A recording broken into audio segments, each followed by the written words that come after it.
Kwa majina naitwa Farida Abdalla, daktari bingwa magonjwa ya dharura na ajali.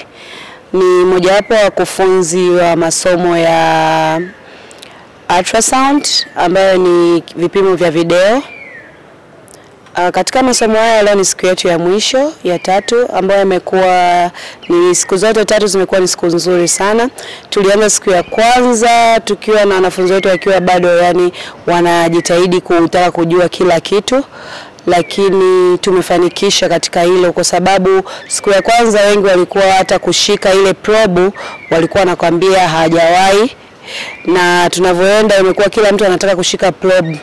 Na namba ya wagonjwa wetu tulikuwa tuna scan wamekuwa wengi na models wamekuwa wengi ambao kila mtu amepata kufanya scan za kutosha. Na katika mafunzo yetu kwa wale wagonjwa tulioskani wanaoumwa na models, katika wanaoumwa tumepata kuona positive findings, yani vitu ambavyo mtu vinaweza kumsaidia katika kwenda kuona. Tumeona watu wenye massive ascites, tumeona pleural effusion. Hizi zote zimewasaidia wanafunzi waliojifunza katika ili somo la siku tatu kuona je, kipi kikiwa cha kawaida na kisio cha kawaida vinaonekanaje. Hii ni moja ya mafanikio, na wameweza pia kuscan first trimester scan za wanawake wajawazito na kuweza kupima umri wa mimba.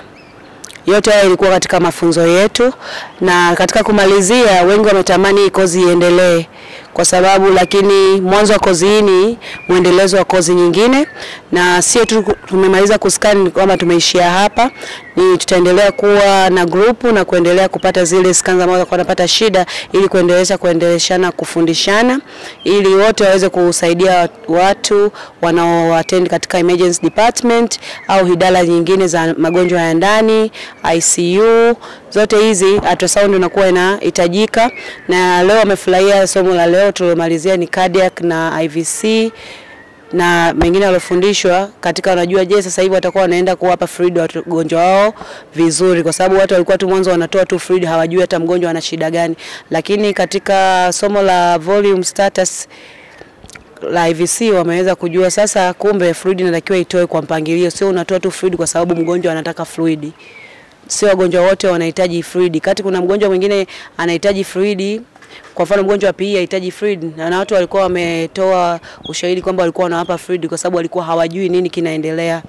Kwa hiyo nadhani mafunzo haya yamekuwa ni chachu ya muendelezo wa mafunzo mengine, na walosoma wameahidi kwamba watakuwa advocate mzuri kwa huko wanapoenda kuwafundisha wenzao na kuwashauri wengine waje kuendelea kusoma kozi hizi, na itapokuja kufunguka kozi ya advance